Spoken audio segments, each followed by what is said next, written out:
ada di sini. Ya semuanya pasti baru pertama ya melihat saya di sini ya. Kemarin saya sudah sedikit berbicara di adik-adik mahasiswa Raja Ampat. Luar biasa sekali mereka antusias, mahasiswa yang luar biasa. Saya kenal Kak Heri, Herianto.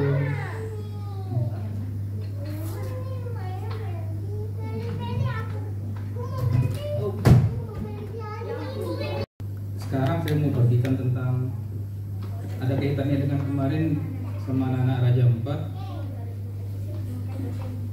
Tuhan mau kita berhasil. Amin ya. Sebelum Tuhan mau kita berhasil, pasti kita pertama kali tahu orang tua kita mau kita berhasil. Ada orang tuanya yang mau anaknya tidak berhasil? Tidak ada ya. Semuanya pasti mau berhasil. Ternyata secara tidak langsung Tuhan menaruhkan hal itu kepada orang tua kita. Demikian juga dengan kita kepada anak-anak kita. Kita ingin mereka berhasil. Amin ya. Atau ada yang pengen anaknya gak usah berhasil, diam aja, dia malas tidur-tiduran, gak usah berhasil. Ada? Tidak ada ya. Semuanya pasti mau anak-anak kita berhasil. Semua pasti mau kita semuanya juga berhasil dalam hal kesehatan, dalam hal pendidikan, karir, rumah tangga. Anak-anak sekolah minggu juga sedang belajar untuk berhasil di belakang. Amin ya. Kita buka ayatnya dulu deh.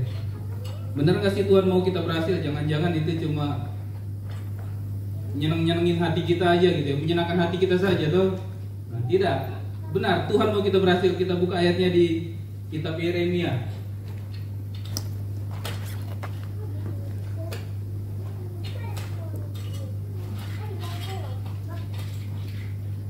Yeremia 29 ayat 11.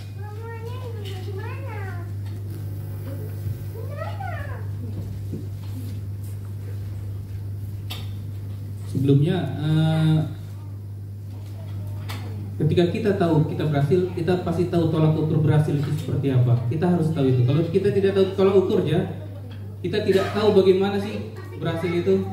Nah, jadi kita harus tahu tolak ukurnya berhasil itu seperti apa. Apakah jadi presiden itu sudah berhasil, atau jadi jenderal itu sudah berhasil?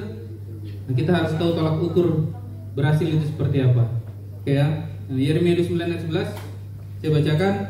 Sebab aku ini mengetahui rancangan-rancangan apa yang ada padaku mengenai kamu. Demikianlah firman Tuhan, yaitu rancangan damai sejahtera dan bukan rancangan kecelakaan, untuk memberikan kepadamu hari depan yang penuh harapan. Ternyata Tuhan sudah merancangkan kita masa depan yang penuh harapan. Yang penuh harapan itu seperti apa? Apakah tidak lulus kuliah harapan Tuhan? Atau anak-anak yang gagal itu adalah harapan Tuhan? Keberhasilan sebagai orang tua untuk mendidik anak-anaknya, tolak ukurnya apa? Anak-anak yang berhasil, betul ya? Karena kebanggaan dari orang tua salah satunya adalah anak-anaknya berhasil. Atau ada orang tua yang dilihat berhasil karena anak-anaknya candu narkoba, anak-anaknya membunuh, dikatakan orang tuanya berhasil? Tidak sama sekali. Tapi kalau dilihat itu anaknya si kita bikin Kak Ana lah ya, anaknya Kak Ana jenderal, yang dilihat siapa? Orang tuanya. Pasti semuanya akan belajar pada sana gimana cara mendidik anak supaya bisa berhasil. Betul ya? Atau ada yang belajar dengan anaknya yang berhasil mabuk. Bagaimana bisa anaknya jadi mabuk? Tidak ada ya, tidak yang mau belajar dengan itu ya. Atau yang mau belajar dengan kakak-kakak misalnya dari kuliah sudah 12 tahun tidak selesai kuliahnya. Ada yang mau belajar dengan kakak itu? Tidak ada ya. Pasti yang mau cum laude. Kakak itu cum laude. Bagaimana caranya bisa mendapat cum laude? Betul ya? Atau tidak ada yang tahu cum laude? Cum laude itu nilai di atas rata-rata, prestasi yang luar biasa dalam akademis. Jadi kita harus tahu tolak ukurnya dalam keberhasilan. Ternyata Tuhan yang menginginkan, Tuhan yang punya rancangan-rancangan keberhasilan itu dalam diri kita. Apa buktinya Tuhan kita ingin berhasil? Ayat ini sudah mengatakan rancangan-rancangan yang sudah Tuhan siapkan itu adalah untuk kita menjadi berhasil. Rancangan-rancangan penuh dengan damai sejahtera. Ukuran damai sejahtera itu apa? Apakah banyak uang kita bisa sejahtera? Atau tenang-tenang kita damai sejahtera? Tolak ukurnya apalagi banyak sekali tolak ukurnya. Nah, kemarin saya kasih ilustrasi ke adik-adik Raja 4 begini. Untuk mencapai suatu keberhasilan, segala sesuatunya harus kita persiapkan. Misalnya di mana ya? Saya bikin ya contohnya. Di Manado lah. Sepertinya tidak ada orang Manado di sini. Ada orang Manado? Tidak ada ya. Makanya saya bikin Manado. Kenapa? Kalau orang Manado pergi ke Manado pasti tahu jalannya. Nah, kita pasti banyak yang tidak tahu jalan ke Manado, betul? Nah, misalnya di Manado ada di situ mobil apa ya? Saya bikin yang paling mewah mobil apa? Ferrari. Oke, Ferrari. Kira-kira yang di pikiran kita itu apa? Berangkat. Nah, kalau kita berangkat kira-kira apa yang harus kita kerjakan untuk berangkat? Perlu persiapan. Jangan nanti kita mau ke Manado sampainya ke Jakarta. Yang kita dapat mungkin nanti di sana bukan Ferrari. Padahal yang dijanjikan Ferrari itu adalah di Manado. Nah, salah jalan, salah tolak ukur, salah tujuan. Tujuan kita adalah tujuan yang penuh harapan, yang keberhasilan dengan damai sejahtera. Jadi untuk mencapai keberhasilan itu diperlukan persiapan. Nah, persiapan-persiapan itu hanya ada di dalam Tuhan. Di luar Tuhan, banyak orang berhasil menurut tolak ukurnya mereka. Tolak ukur berhasil dunia adalah mereka memiliki sebanyak-banyaknya materi. Betul ya? Betul lah, betul. Terus di dalam Tuhan tidak perlu dong materi. Salah juga. Itu sudah Tuhan sediakan untuk kita miliki. Amin. Jadi terus. Biar tidak.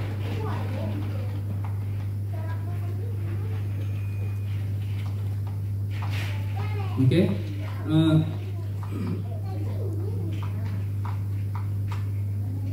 Kita buka di Yesaya 43 ayat 7. Yesaya 43 ayat 7. Ini ada tips yang sangat mujarab untuk membuka Alkitab secara cepat. Ada yang mau tahu? Ada yang tahu cara membuka Alkitab yang cepat? Kalau ada yang tahu coba angkat tangan. Tidak ada yang tahu? Cara membuka Alkitab yang cepat adalah buka secepat-cepatnya. Ya, selain itu tidak ada cara lain.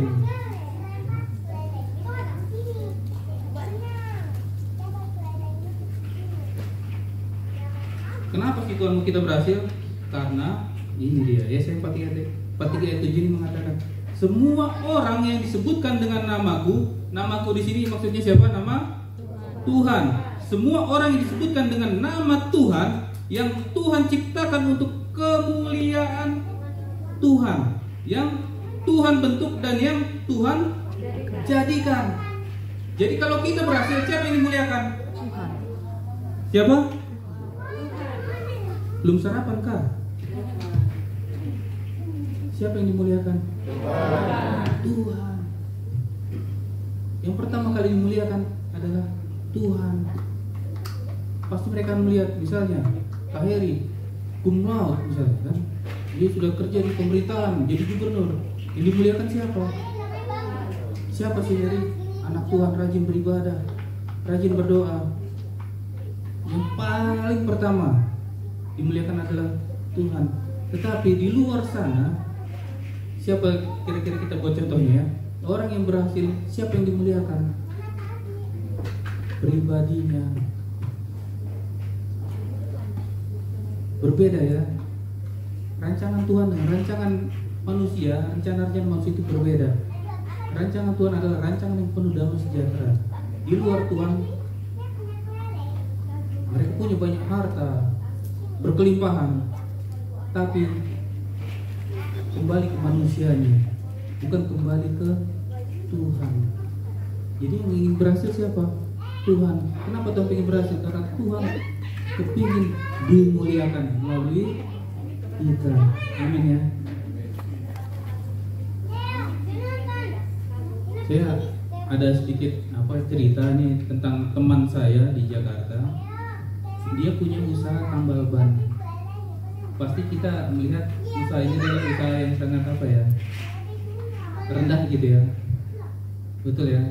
Apa kerjanya? Tambal ban. Waduh.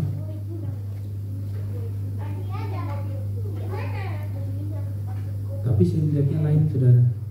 Dia punya sekarang kalau nggak salah 3 atau 4 cabang tambal ban. Kenapa dibuka 3 sampai 4 cabang? Karena dia tahu dari situ dia mendapatkan penghasilan, dari situ dia menabur. Dia anak Tuhan. Biasanya tukang tambal ban itu kan orang Batak ya. Tambal le katanya.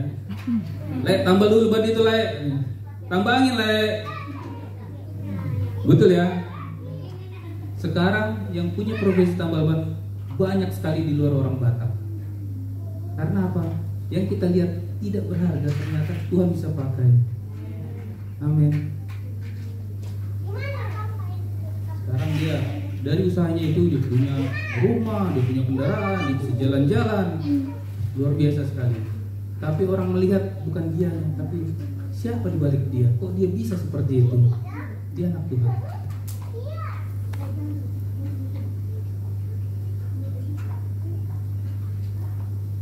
Bagaimana caranya Tuhan bisa membuat kita berhasil? Setiap kita Tuhan berikan namanya talenta. Bahkan semua makhluk hidup, bukan manusia saja, Tuhan berikan talenta. Sama harimau dia berikan talenta, lari kencang, gigitan yang kuat, betul ya?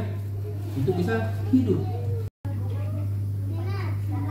Tetapi kenapa ada di cerita di Alkitab ada yang diberikan 1 talenta, 2 talenta, 5 talenta.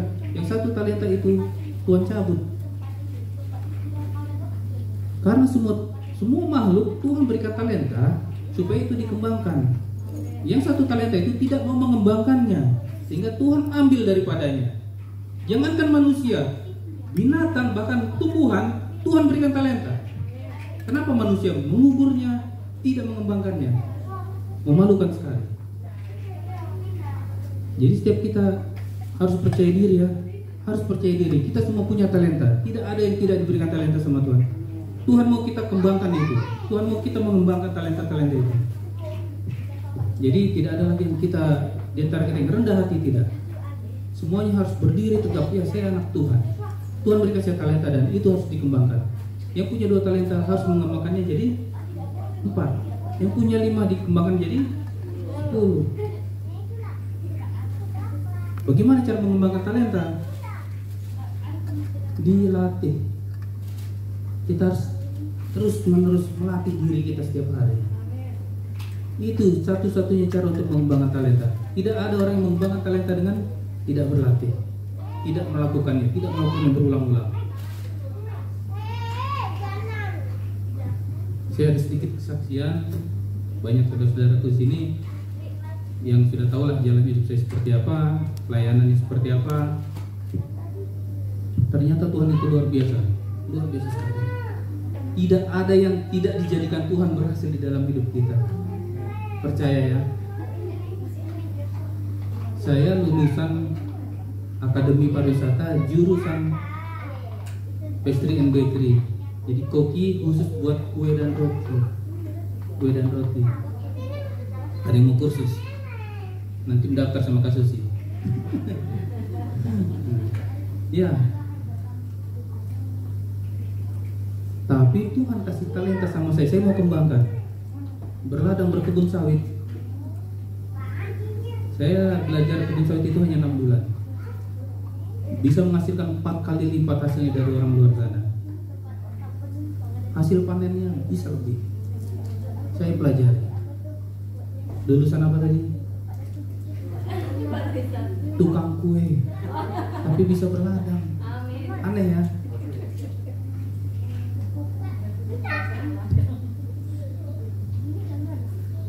Ada yang lebih aneh lagi.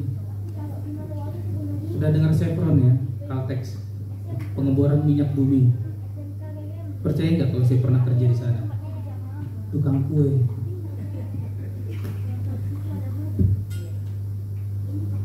Ya, saya pernah kerja di sana. Walaupun nggak lama ya. Tapi saya hanya merenung di depan. Waktu itu saya kontrak di daerah Pekanbaru, Riau. Saya duduk di depan rumah. Saya lihat ada orang bekerja pakai seragam, keren sekali. Pakai pakaian kerja itu, kalau malam bajunya bisa menyala seperti kunang-kunang. Iya, saya lihat keren sekali, ganteng sekali. Sekali jalan mereka bisa ramai rombongan, hebat sekali. Saya mau Tuhan bekerja seperti itu. Saya hanya mengucapkan seperti itu aja. Tuhan bisa jadikan. Amin. Percaya enggak? Kita semua, apapun yang kita kerjakan, Tuhan jadikan berhasil. Amin. Bedanya kita dengan binatang atau tumbuhan adalah Tuhan menaruhkan keberhasilan itu luar biasa. Selain cuma talenta-talenta kita kembangkan, tapi nanti saya lanjut saksian saya. Tadi saksian yang aneh aja dulu ya. Ya, menurut saudara aneh nggak itu? Tukang kue, bisa berladang, bisa kerja di pertambangan. Bahkan ya, aneh lagi, tukang kue bisa berdiri di atas mimbar. Dari mana itu belajar firman Tuhannya? Lulusan teologi mana itu begitu kan?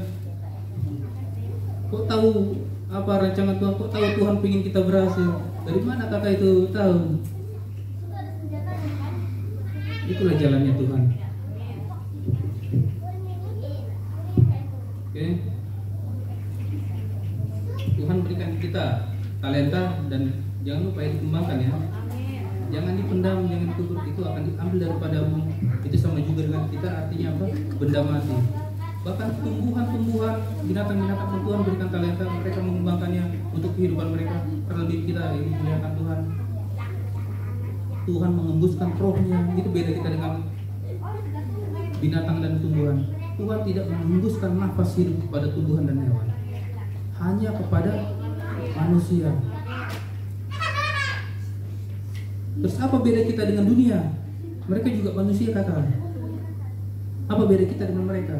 Bedanya, mereka tidak memiliki Kristus. Hanya kita anak-anak Tuhan yang lahir baru, Tuhan hembuskan nafasnya. Ada contoh di Alkitab yang tidak berhasil anak-anak Tuhan? Tidak ada. Bahkan latar belakang yang buruk, kitab yang melakukan hal-hal yang buruk, Tuhan jadikan berhasil. Tuhan berjanji kepada Abraham apa? Tuhan jadikan dia bapa segala bangsa. Bahkan berkatnya di luar pikiran kita yang dia punya. Harta bendanya luar biasa sekali. Siapa Abraham? Bapa segala bangsa. Siapa Abraham? Yang menjual istrinya 2 kali. Kegagalan besar bukan itu. Dia jual istrinya kepada raja-raja 2 kali. Tapi tetap Tuhan jadikan berhasil. Mungkin kita ada yang merasa minder, siapa saya Tuhan? Kok mungkin saya bisa berhasil? Bayangkan, Abraham, Tuhan tetap jadikan berhasil ketika dia kembali kepada Tuhan. Pikirannya ditaruhkan kepada pikiran Tuhan. Apa yang Tuhan pikirkan? Rancangan-rancangan damai, sejahtera, dan penuh harapan. Itu yang ada di pikiran Tuhan. Dan itu yang harus ada di pikiran kita juga. Kalau tidak kita taruhkan di dalam pikiran kita hal seperti itu, kita sama seperti orang di luar. Mereka berhasil di luar Tuhan, mungkin menjadi punya banyak harta, punya jabatan, punya kekuasaan, tapi hanya sekedar hidup, hanya sekedar punya, tidak menggunakan makannya. Bahkan tumbuhan pun lebih berharga dari manusia seperti itu. Percaya nggak? Tahu nggak? Mereka yang punya banyak belum tentu mau keluar banyak. Sedangkan tumbuhan menghasilkan buah yang menikmati siapa? Siapa yang menikmatinya? Manusia. Ada nggak tumbuhan pohon rambutan makan buah rambutan? Ada nggak? Pohon mangga makan buah mangga ada? Siapa yang makan? Berarti apa? Yang berguna itu adalah mereka yang memberi. Ketika kita hanya punya banyak, memiliki banyak, tapi kita tidak bisa memberi keluar, berarti kita tidak berhasil. Berarti apa yang sudah Tuhan taruhkan pada kita tidak dinikmati banyak orang. Berarti kita tidak perlu ini dong kakak, menikmati hasil yang kita dapat. Betul ya, begitu ya pikiran kita ya. Saya sudah punya uang 1 miliar misalnya. Saya sudah punya uang 1 miliar. Apa saya harus berikan semuanya? Nah, itu sepertinya pikiran-pikiran dangkal seperti itu. Dengan harta yang kita punya, kita cukupkan hidup kita. Bahkan tidak pernah kita habiskan pun. Justru yang lebih itu harus kita keluarkan. Supaya kenapa? Supaya banyak orang melihat keberhasilan kita. Betul ya? Kalau kita hanya berhasil, hanya kita beli ini, beli itu, kumpulin banyak di parkiran, beli gedung mewah untuk rumah kita, banyak harta kita semuanya. Bahkan Salomo, ini banyak istri, banyak harta. Apakah Tuhan dimuliakan dalam hidupnya?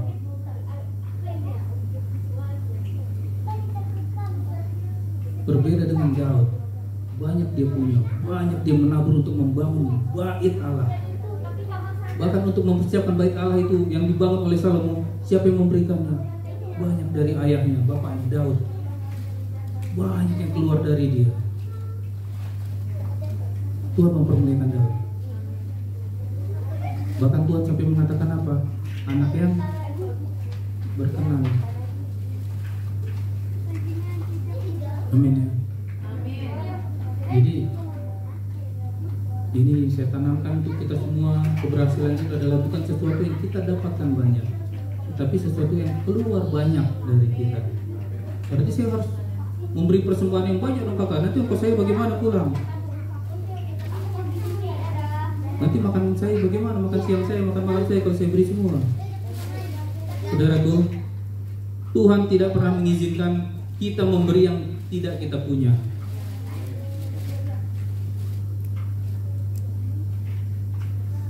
Tuhan tidak pernah menghasilkan buah rambutan kepada pohon rambutan, buah yang mentah. Tidak pernah. Bahkan pohon rambutan yang masih kecil pun tidak Tuhan izinkan berbuah. Betul ya? Pada saatnya dia berbuah, dia bertumbuh. Sama juga kita dalam Tuhan, kita bertumbuh mengenal Tuhan, bertumbuh terus. Tentang talenta kita kembangkan, bertumbuh. Ketika waktunya kita sudah Tuhan limpahkan, itu harus kita keluarkan. Supaya kenapa? Supaya Tuhan dipermuliakan. Tuhan dipermuliakan.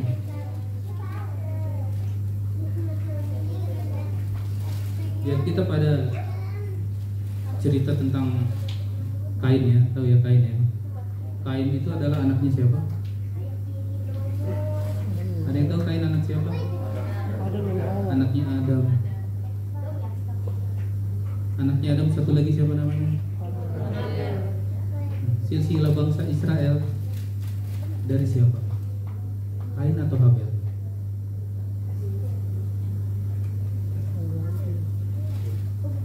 Dari Habel.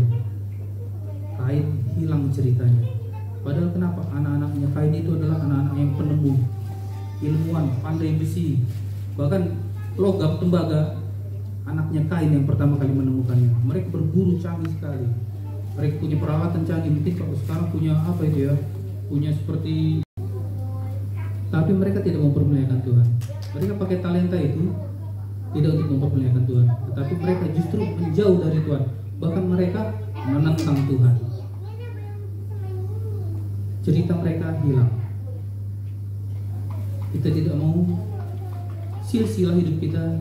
Ada yang mau bilang silsilah hidupnya dalam keluarga, Tidak ya. Bagaimana caranya supaya kita bisa bertahan dalam keluarga silsilah kita? Permuliakan Tuhan. Permuliakan Tuhan. Amin. Jangan seperti Kain, hilang. Padahal orang-orang hebat, penemu lah semuanya lah. Kalau kita baca kitab Kejadian tentang Kain, wah luar biasa sekali mereka. Tapi sayang sekali, mereka justru gunakan semuanya untuk menentang Tuhan.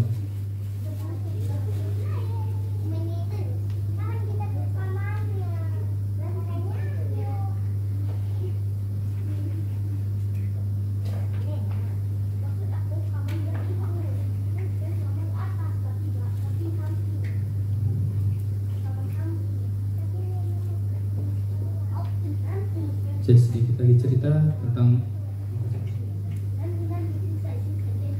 saya ya. Saya tukang kue. Saya belajar kue itu dari seorang, justru saya belajar kue itu bukan dari kuliah, bukan dari kampus. Kalau di kampus saya belajar kue untuk bikin kue saja. Tapi saya dalam bisnisnya, usahanya, saya belajar dari satu anak Tuhan di Jakarta. Saya mulai jualan kue itu dengan istri saya, mulai dari 5 kotak. Cuma 5 kotak saya jual. Kue apa itu? Kue lapis Bogor, mungkin ada yang tahu ya lapis Bogor ya. Kue talas, dari tepung talas, di atasnya kasih krim dengan taburan keju. Lapis Bogor, bisa searching di Google lapis Bogor seperti apa. Nah, jadi saya pertama kali jualan itu cuma 5 kotak. Dan itu pun tidak laku. Sama sekali tidak laku. Akhirnya saya sama istri jual dari rumah ke rumah, door to door, ketok-ketok. Habis juga. Terus saya belajar lagi bagaimana ini, bagaimana mengembangkannya. Saya belajar lagi dengan rekan saya itu. Kasih tahu, diajarkan begini. Saya ikutin. Terus berkembang dari satu toko saya buka menjadi 2 toko. Dari 2 toko saya buka menjadi, kalau nggak salah kemarin langsung jadi 5. Dari 5 toko, sebelum pandemi kemarin sempat sampai 25 toko. Terus kena goncangan pandemi. Ya benar, dampaknya juga kami terasa. Dari 25 toko, saya berangkat ke Kabanjahe, Sumatera Utara. Dari 25 toko itu menjadi 15, tapi di Kabanjahe saya buka pabriknya sekalian. Di pabriknya sekalian, di Medan juga saya buka lagi 4 toko di sana. Memang Tuhan itu baik sekali. Saya hanya berharap sama Tuhan. Saya tidak percaya Tuhan dipermalukan dengan apa yang saya kerjakan. Saya percaya Tuhan justru harus dimuliakan. Banyak orang-orang yang usahanya seperti yang saya kerjakan, mereka justru tutup tokonya, bahkan ada yang menawarkan pabriknya juga ke saya. Tidak pernah kenal, tapi tiba-tiba dia kontak saya, mau beli pabrik saya dengan toko-tokonya sekalian. Kalau ada saudara-saudara punya dana modalnya, ayo saya kenalkan orangnya, kalian langsung punya usaha banyak. Ya, saya belum terima tawaran itu karena saya harus ke Papua. Tapi saya ketemu dia di Jakarta. Saya sudah buat janji, tapi saya lebih minat ke Papua ini, ke Manokwari. Kenapa? 17 tahun yang lalu saya ada di kota ini. Saudara-saudaraku banyak yang tahu kalau saya di Manokwari ini dulu, karena tidak punya uang kemana-mana, saya jalan kaki. Kemana-mana. Saya rindu anak-anak mahasiswa bangkit. Saya rindu anak-anak mahasiswa bisa tampil. Saya rindu anak-anak mahasiswa itu berhasil semua. Mereka lulus, mereka bisa katakan Tuhan itu baik melalui keberhasilan mereka.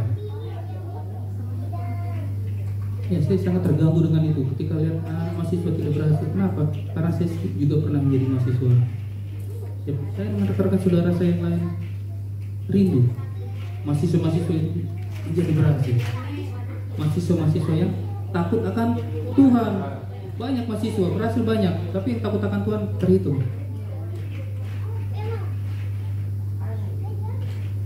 Amin ya.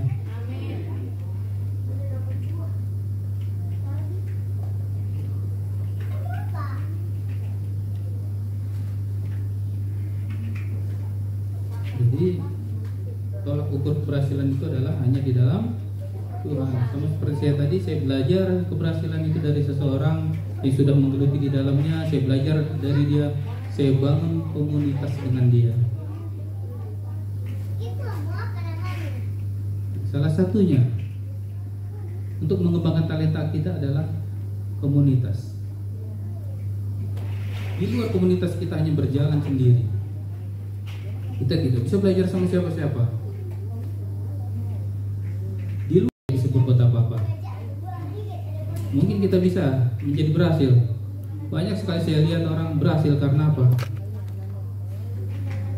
KKN. Bukan kuliah kerja nyata, tapi korupsi, nepotisme.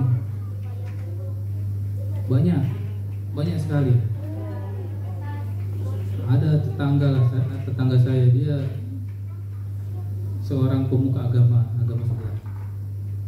Bertahun-tahun dia ngajar, buka apa tuh pengajian atau apa kayak itu. Dia berhasrat sekali jadi pegawai negeri, ngajar guru agama. Dia dicari caranya, akhirnya dijual tanahnya sekitar berapa M itu di Jakarta, hanya untuk menjadi guru agama. Dia akan jadi PNS. Mengerikan sekali. Saya percaya anak Tuhan kalau mau berhasil, bangun komunitas, latih, karena tempat komunitas itu adalah tempat kita berlatih. Syaratnya salah satu untuk berhasil adalah melatih diri kita. Seperti yang awal tadi saya sampaikan, latih. Setiap hari kita latih diri kita. Di mana tempat kita berlatih? Tempat kita berlatih hanya ketika kita di dalam komunitas. Tidak bisa kita berlatih banyak ya adik-adik mahasiswa yang laki-laki umumnya bermain bola ya, suka bola ya. Ada nggak yang latihan bola di tempat kolam renang? Kenapa? Karena salah tempat, salah komunitas. Ada yang berlatih sepak bola di bulu tangkis, sama sekali tidak nyambung. Banyak sekali seperti itu kita. Pengen berhasil tapi bergaul di tempat narkoba. Pengen berhasil tapi berlatihnya di tempat penjudi. Bisa nggak berhasil kira-kira? Sama sekali salah sambung, lain jaringan, miskomunikasi. Anak-anak Tuhan harus berlatih di mana? Komunitas sesama anak Tuhan. Amin ya. Ayo kita berlatih sama-sama.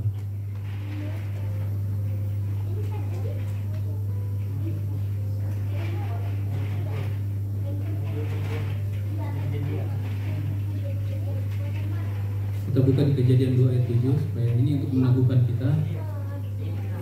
Bedanya kita dengan orang luar sana.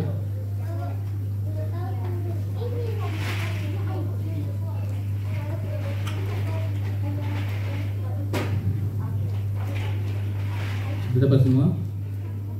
Yang dapat katakan amin. Atau ada yang mengantuk kan? Colek sebelahnya. Ayo jangan ngantuk, sedikit lagi. Kejadian 2 ayat 7. Saya bacakan. Ketika itulah Tuhan Allah membentuk manusia. Kejadian 2 ketika penciptaan Adam ya. Ketika itulah Tuhan Allah membentuk manusia itu dari debu tanah dan menghembuskan nafas hidup ke dalam hidungnya. Siapa yang menghembuskan nafasnya? Tuhan Allah sendiri menghembuskan nafas ke dalam hidungnya. Siapa? Manusia itu siapa? Adam. Demikianlah manusia itu menjadi makhluk yang hidup. Jadi kalau yang tidak dihembuskan Allah, berarti makhluk apa? Bukan makhluk hidup, makhluk mati. Sekarang kita hidup di dalam kasih karunia, di dalam Kristus. Apakah ini masih berlaku? Menghembuskan nafas ini? Ya. Kenapa saya katakan ya? Karena apa? Karena semua manusia sudah berbuat dosa, jadi kehilangan kemuliaan Allah. Kalau kehilangan kemuliaan Allah berarti menjadi apa? Makhluk yang tidak hidup, makhluk mati, tidak ada hembusan nafas lagi di situ. Karena dosa. membuat kita terpisah dari Allah. Dan kedatangan Tuhan Yesus untuk menebus kita, dosa-dosa kita, untuk menyelamatkan kita. Supaya apa? Supaya nafas Allah itu kembali dihembuskan, agar kita menjadi hidup, menjadi selamat. Apa yang membedakan kita dengan orang di luar sana? Hanya itu tadi, Kristus. Hanya Kristus yang membedakan kita dengan mereka. Yesus hadir di hati kita, di hidup kita, di pikiran kita, dalam kehidupan kita. Kita menjadi makhluk yang hidup kembali, diselamatkan, berhasil di dalam Tuhan. Amin.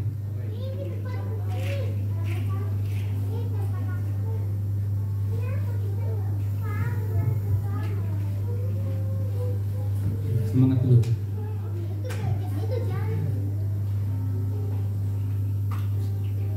Saya kemarin kenal dengan Kevin ya, di Optik Melawai. Saya ketemu dengan dia, istri saya undang dia, ayo Kevin datang, dia datang, luar biasa sekali, tidak secara kebetulan. Kevin boleh berdiri, silakan, biar dilihat semua saudara-saudara yang lain. Nanti kalau saudara-saudara kita semua, rekan-rekan di sini ada yang perlu komunitas, perlu bimbingan, perlu konseling, tadi sudah diumumkan ya sama Kak Susi ya. Silakan hubungi Kak Mei, silakan hubungi Kak Susi, supaya kita bisa sharing di situ tentang firman Tuhan, sharing di situ apa tentang kebutuhan kita di dalam Tuhan. Mereka sangat terbuka sekali. Jangan segan-segan ya.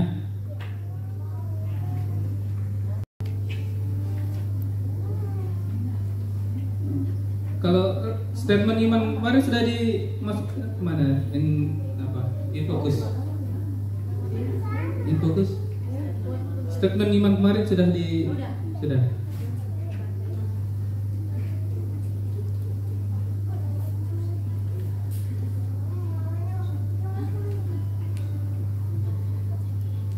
Kita mau memperkatakan statement kita ini sebagai bukti, sebagai apa?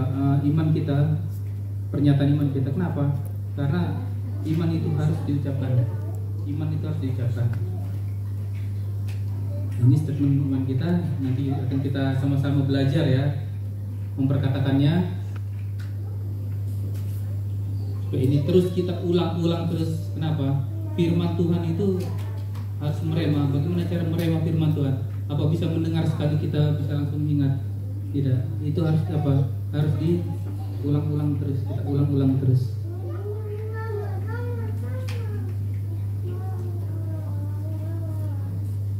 Kalau kita ada yang merasa gagal, ada yang merasa apa?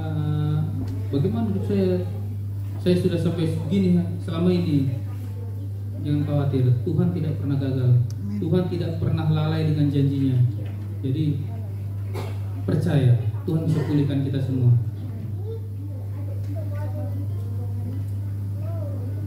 Mungkin kita ada yang suka memperkatakan yang tidak baik, balikannya dari ini. Apa yang kita ucapkan itu adalah perkataan iman kita. Iman itu bisa dari mulut kita bisa keluar hal yang baik dan yang buruk. Kalau yang buruk keluar dari mulut kita, jadinya buruk. Kalau yang baik keluar dari mulut kita, jadinya baik. Ini saya bicara lagi, ini bukan bergosip ya. Saya bicara lagi tentang keluarga jauh lah di Jakarta sana. Jadi keluarga ini kalau bicara dengan saudaranya sama teman-temannya kasar sekali.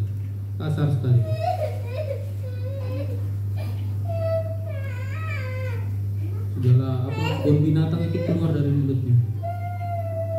Bodoh kamu. Jadi apa? Dalam keluarga mereka saya melihat tidak ada yang berhasil. Karena apa? Karena sudah diperkatakan kutuk tadi. Ucapan-ucapan yang tidak membangun. Mungkin kita ada yang sudah melakukannya. Mulai dari detik ini, saat ini, stop. Perkatakan yang baik, maka hasilnya akan keluar yang baik. Kenapa? Karena iman timbul dari pendengaran akan firman Allah. Firman Allah itu apa? Firman Allah yang mana kita perdengarkan? janji-janji Tuhan. Janji-janji Tuhan seperti apa? Seperti yang awal sekali saya sampaikan dalam firman Tuhan. Rancangan Tuhan adalah damai sejahtera dan penuh harapan. Kalau kita memperkatakan mati kamu, damai sejahterakah kita mengatakannya? Atau yang mendengarkannya, adakah yang damai sejahtera? Justru mematikan iman kita. Apa lebih baik? Apa tidak lebih baik kita mengatakan kamu baik sekali, kamu anak yang berhasil, kamu orang yang hebat. Jadi kita harus berlatih untuk memperkatakan hal-hal yang baik ya. Iman timbul dari mendengaran akan firman Tuhan yang mana? Firman Kristus yang mana? Janji-janji Tuhan. Janji-janji Tuhan itu ada berapa dalam Alkitab? 1000 lebih janji-janji Tuhan. Maka setiap lembaran Alkitab itu banyak janji Tuhan. Makanya setiap kita buka Alkitab, halaman berapapun cari janji Tuhan. Halaman berapapun cari janji Tuhan, ada semua. Jangan dibaca yang kitab ayat yang lalu digantung diri Yudas kan. Itu bukan janji Tuhan, itu hanya cerita. Janji Tuhan adalah janji yang keluar dari Tuhan itu sendiri. Contohnya tadi, rancangan-rancangan damai sejahtera, rancangan penuh harapan itu adalah janji Tuhan. Kamu akan dibawa Tuhan untuk menjadi kepala bukan ekor, tetap naik bukan turun. Itu adalah janji Tuhan. Kamu sehat, itu adalah janji Tuhan. Kamu diselamatkan, itu adalah janji Tuhan. Itu saya ucapkan belum ada 1 menit sudah berapa janji Tuhan itu? Banyak sekali. Banyak sekali, kalau saya sebutin mungkin perlu sekitar 2 hari khotbah. 1000 lebih, 1260 kalau nggak salah janji Tuhan.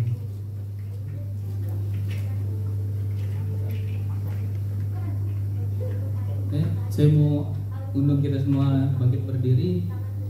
Sebelum kita tutup, kita mau baca dulu statement kita, iman kita ini.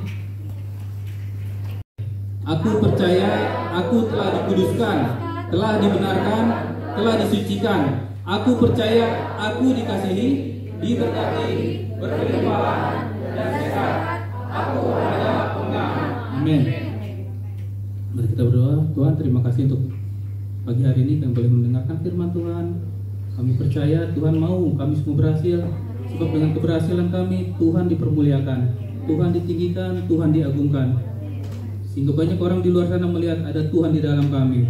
Terima kasih Tuhan Yesus untuk saudara-saudara kami tempat ini yang hadir pada hari ini. Kau memberkati mereka semuanya, Kau memberikan mereka kesehatan, Kau menjaga mereka, melindungi mereka, bahkan apa yang mereka kerjakan semuanya berhasil Tuhan. Terima kasih Tuhan Yesus untuk kehadiran di tempat ini. Kami berdoa, kami bersyukur. Amin.